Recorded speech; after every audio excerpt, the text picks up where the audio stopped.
Hey everyone! It looks like we're live. Um, Welcome to Q&A with Bethany. And it's not what you think, because usually on Q&As, you watchers will ask me a question. And tonight, I'm just going to ask you all a question, or two, or more. So, there's not really much to update on except, so on Wednesday, I went to Walmart. And then Wednesday night, I saw something on a local community Facebook page that Walmart was going to be putting people out to enforce the mask thing. And I was like, I got to make a video about this because I've never boycotted Walmart, but this might be a reason to. So anyway, don't want to get into that rabbit hole, but just when you think things are kind of like winding down and getting better, the crazy comes back out.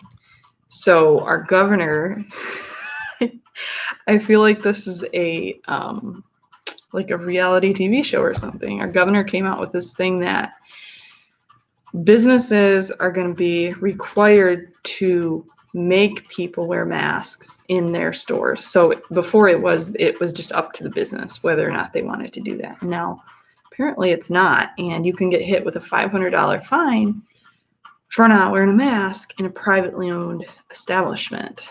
So I guess my question for you all is, are you a mask wearer? Are you not? And why? Because I'm trying to decide here, like, do I just boycott everyone now? That's kind of dumb, especially over something as small as wearing a mask. However, on the other hand, it's just like the way these things are rolling out, it just seems a little crazy to me. So, and unpredictable and not backed by science, I guess.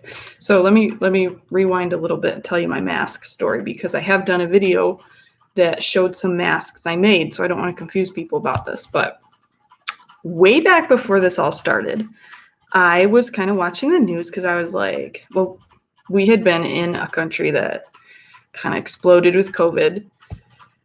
And that was like 2 weeks after we got back. So I was like, I'm going to watch this thing because it could blow up. Not that I thought I brought it back, but I'm like, I'm just going to watch this thing. So I kind of kept up with the news, and I was like, oh, you know, how can we do some of this hand sanitizer, like all the stuff that was kind of getting popular. I was like, how can we do this in a frugal way? And I saw that some people had been making their own masks. And I was like, I want to share that on my blog because, I mean, a lot of us sew, and that would be a frugal thing to do, make your own, especially when you can't even find them anywhere. Like at the time, they were just, you couldn't find a mask. So I started writing this on my blog and posting a link. And then I found a ton of articles that just said they're not effective, it's a waste of your time, you might as well not wear any at all, the homemade masks don't work. So I was like, oh, bummer. That was an idea that I kind of wanted to share, and I didn't. So I didn't share it because people, like, it was just apparently a big no-no to wear a homemade mask. So I didn't. I kept the link. I made one. I made two. Made a mask for and remember, this is like in the very, very early days of COVID. And to date, I haven't met anyone personally, to my knowledge, that has tested positive for COVID. I know of one person, I know someone who knows someone who died of COVID, but it was an elderly gentleman. He was like 80 and he lived in Florida. So way far away from where we're at. Anyway, so this was in the early days. And I made a mask as a joke for my sister. I sent her a birthday box and I was like, haha, here's your mask just in case you're afraid of getting COVID. I realized a lot of people might get offended by that. So obviously, this is just part of my mask story. So I sent her homemade mask as a joke because of how ineffective they were. And so after that, I kind of dropped the whole mask thing until they started coming out with this thing that the hospitals were going to run out of masks. And I heard on this pediatrician's YouTube channel that hospital staff were being told to like bring in handkerchiefs because they didn't have any stuff to wear. And this guy who had an office, he said, we're on our last box of gloves. And like, so I was like, oh my goodness, this is serious, because they were just, I mean, like a month ago, I was reading that homemade masks were worse than nothing. And then they started asking people to make them for hospitals. And I was shocked when I went on our local hospital page and they said, we're accepting homemade masks. So I was like, okay, I'll make some, like, I'll do this. This is something I could do. So I did. And I was like, I better get these done fast because this whole thing is going to be over in a month. They're not going to need them. At the same time, I was tracking the numbers, tracking the COVID counts and also like the PPE counts, just to see, like where was our hospital region actually at? And were they just taking these as like precaution, or did they actually need them really bad? So that is why I started making masks, because I was told that hospitals were going to be overwhelmed. They were going to run out of stuff. And this was one way people could help. So under that pretense, I started making masks. And that's why in previous videos, you've seen me show them. So then tracking those the hospital numbers of equipment, I realized that there was not a shortage of masks or of ventilators or anything else. It just kept going up and up and up, because we kept getting a bunch of stuff from not from the country, but like at a national level, they were sending Michigan stuff. So we just kept getting more and more stuff. I was watching the ventilator beds. It never went past like 45 ventilators being used in our area. And we had like 2 times that amount. So at that point, I was just really starting to wonder, like, what's up with this whole mask thing.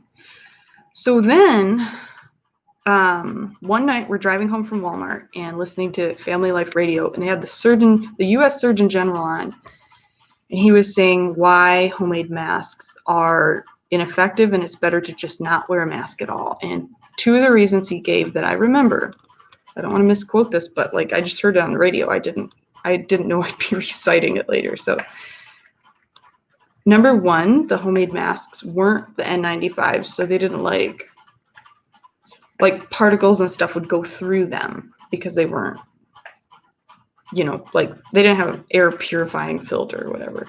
So that was the first reason. And the second reason I remember is that he said when people wear a mask, they're going to be fiddling with it. They're going to be like pulling it down and pushing it up and readjusting it. And from my own experience wearing a homemade mask, that is very true, because like, I don't know about other people's designs or whatever, but mine would fall off. Like if you didn't get the elastic tight enough, like you don't want it too tight because then it hurts your ears. But if you don't get it tight enough, you can see this on my roadside like ditch diving haul video. Like the mask is slowly sliding down as I talk. So we heard that coming home from Walmart.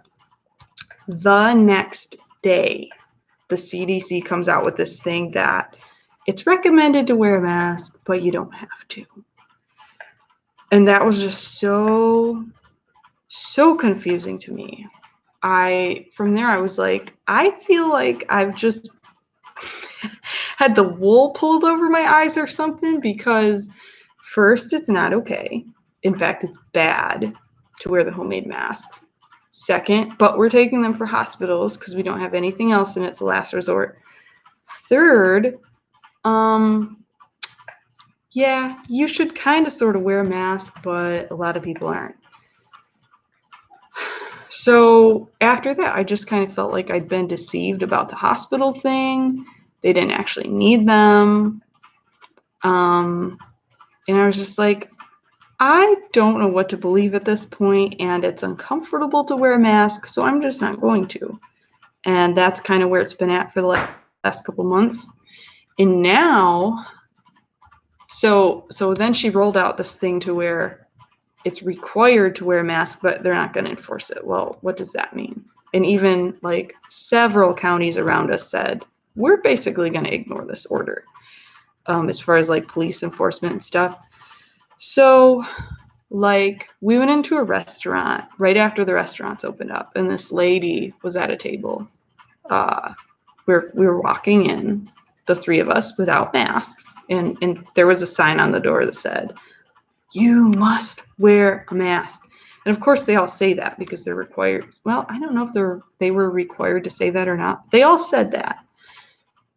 Nowhere. I probably went 10 different places and nobody said anything about a mask. But I walked into this restaurant and this lady's like, she was an older lady wearing a mask. So I was, maybe that should be expected. But she was like, "Hey," really loudly, "aren't they supposed to be wearing a mask? You should tell them to get a mask on," to the waitress. And it just, like, I was probably in the wrong going in there without a mask because the sign said, but it wasn't the establishment that was giving people a hard time about it. It was that lady that was a customer. And it just kind of, it made me not want to go in there anymore because, I don't know, I just felt kind of, I hate being singled out. And so when that lady said that so loud, I was just like, I don't want to come back here, like, ever. So I'm just trying to decide, like, because all of the establishments now are supposed to enforce it, and guessing they probably will. I'm trying to decide, like, do I wear one? Do I not wear one? Knowing what I feel like I know, as far as they're not very effective, and it's become a little bit of a political thing, at least in our state. I'm not saying for everyone, but it just feels like in our state, the governor is just doing whatever she wants without anyone else's, like, approval. So I am asking you, viewers, what would you like do? A lot of people are already on board with it. They're like, this is great because people are being stupid and not wearing masks. I don't think people are being stupid and not wearing them, because I felt like my choice not to wear one was pretty well informed. But anyways, what would you do? I'm thinking I might do Walmart like pickup. I might just do Walmart pickup for a long time. I don't know if I want to try walking into all these places again and seeing if they're enforcing it, because I'm guessing they probably will, because nobody wants to be hit with a fine or shut down or had their license revoked or whatever. So I know that might be a divisive question, but mask or no mask? And then on a lighter note, air fryers. I got a crisp lid, Mealthy crisp lid. And I don't know if I posted this review or not, or if I just took a video and it never got uploaded. But I bought this thing for my Instant Pot. For my 8-quart Instant Pot, you set it on top, and then it's kind of like a microwave. You just push a button. One button is for the time, and the other button is for the temperature. So it's really nice. And I've been using it for a lot of stuff, mostly like a microwave, because I can't fit a lot into it. And I don't know if this is a thing with all air fryers or if it's just the one I got. Oh man, it's getting freaky out there. We've had thunderstorms all day long. And it looks kind of weird. So if I run during this live, I'm sorry, but gotta get to the basement. So, like I can make, I can fit probably 5 brats in there. I can fit 2.5 strips of bacon, 1 potato's worth of fries, which is like 1 serving. So I'm just wondering, like, do you have an air fryer and do you like it? And is there enough room for you to actually do stuff for a family, like for more than 2 people? So that's my third question. I really like it. Like I like the small amounts that it does do. I just don't know how, like I'm trying to decide for the $80 or whatever I spent on it, was it worth the money because I can only do a small amount? So question number 2 about the air fryer. Let me know. I hope this wasn't like too offensive of a video, and they might even take it down because they do that now. But just thought I'd pop in here and ask you all a question for Q&A with me. I'll see you later.